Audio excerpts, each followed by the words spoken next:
अप्रैल 1912 में अटलांटिक महासागर में टाइटैनिक जहाज डूबा और 1500 लोग गहरे समंदर में समा गए। 111 साल बाद उसी टाइटैनिक जहाज की वजह से एक बार फिर 5 लोग सागर में डूबकर मरने के लिए मजबूर हो गए। टाइटैनिक के मलबे को देखने के लिए एक छोटी सी पनडुब्बी जिसमें 5 लोग सवार थे, उसका मलबा काफी तलाश के बाद मिल गया। अपनी पहली यात्रा से लेकर डूबने तक और आज भी टाइटैनिक हमेशा उस चर्चा का विषय है जो रहस्य से भरी हुई थी। आखिर इस जहाज के मलबे में ऐसा क्या है जो अरबपति लोग इसके पीछे पड़े थे, इसको देखने जाना चाहते थे। तो चलिए आज हम आपको इस वीडियो में यही बताएंगे। दरअसल दोस्तों, हाल के कुछ दशकों में टाइटैनिक जहाज की कलाकृतियों को फिर से हासिल करने के लिए जहाज के मलबे पर नजर रखने के लिए अटलांटिक महासागर में कई लोग राउंड लगा चुके हैं। इन हाई प्रोफाइल सी विजिट्स ने कई उपन्यासों, नाटकों, टीवी शो और फिल्मों को प्रेरणा दी है।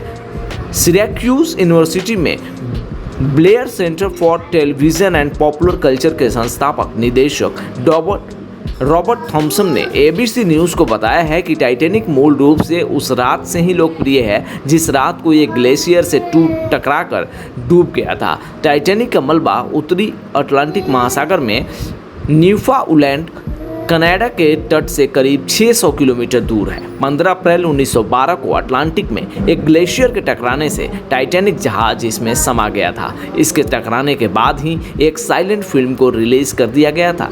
टाइटैनिक जहाज पर कई हाई सोसाइटीज़ के पैसेंजर्स का होना, उस समय जहाज की असाधारण स्पीड, उच्च मृत्यु दर और कभी न डूब सकने के अकल्पनीय दावे की वजह से ये आज तक रहस्य का विषय बनी है। थॉम्सन की माने तो अगर कोई सड़क पर भी है तो बाकी जहाज़ों के बारे में जब बात होती है तो लोगों को बस टाइटैनिक याद आता है। द ओशियन फाउंडेशन के एक सीनियर फेलो ओलिव वर्मर के अनुसार टाइटैनिक आज तक मशहूर है। इसका एक कारण ये भी है कि इसके डूबने की खबर तेजी से फैली थी। वर्मर के मुताबिक टाइटैनिक का डूबना टेलीग्राफ सेवाओं से था। मार्कोनी वायरलेस टाइटैनिक पर ही था। उन्होंने कहा था कि ये शायद पहला हादसा था जिसमें बड़ी संख्या में लोग मारे गए थे, उसमें से कई प्रसिद्ध और अमीर थे और ये खबर टेलीग्राफ के कारण ही दुनिया भर में फैली।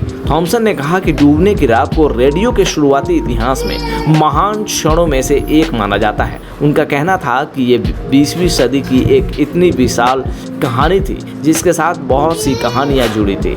रिचर्ड टी, जो ओशियन गेट के साथ 2022 अभियान का हिस्सा थे, कहते हैं कि पहली बार टाइटैनिक को देखकर मैं दंग था कि कोई मलबा भी इतना सुंदर हो सकता है। महंगी और जोखिम भरी समुद्री यात्राओं करने वाले लोगों को वास्तव में क्या देखने को मिलता है। टाइटैनिक का मलबा किस जगह पर पड़ा है, उसकी जानकारी साल 1985 में नेशनल ज्योग्राफी की तरफ से सबसे पहले सामने आई थी। नेशनल ज्योग्राफी के खोजकर्ता रॉबर्ट बेलार्ड और फ्रांसीसी समुद्र वैज्ञानिक जीन लुई मिशेल के एक अभियान के दौरान ही इसका मलबा मिला था। ओशिनेट अभियान का हिस्सा रहे एक व्यक्ति ने कहा कि आप जमीन पर टाइटैनिक का कुछ मलबा, कुछ प्लेटें देख सकते हैं। इसके अलावा एक झूमर भी दिखता है जिसके क्रिस्टल्स साफ नजर आते हैं। साथ ही वो मशहूर हिस्सा भी नजर आता है जिसे जहाज के बो के तौर पर जानते हैं। नेशनल ज्योग्राफी के मुताबिक आज टाइटैनिक के मलबे वाली जगह कूड़े कचरों से भरी हुई है। इसमें बियर और सोडा की बोतलें,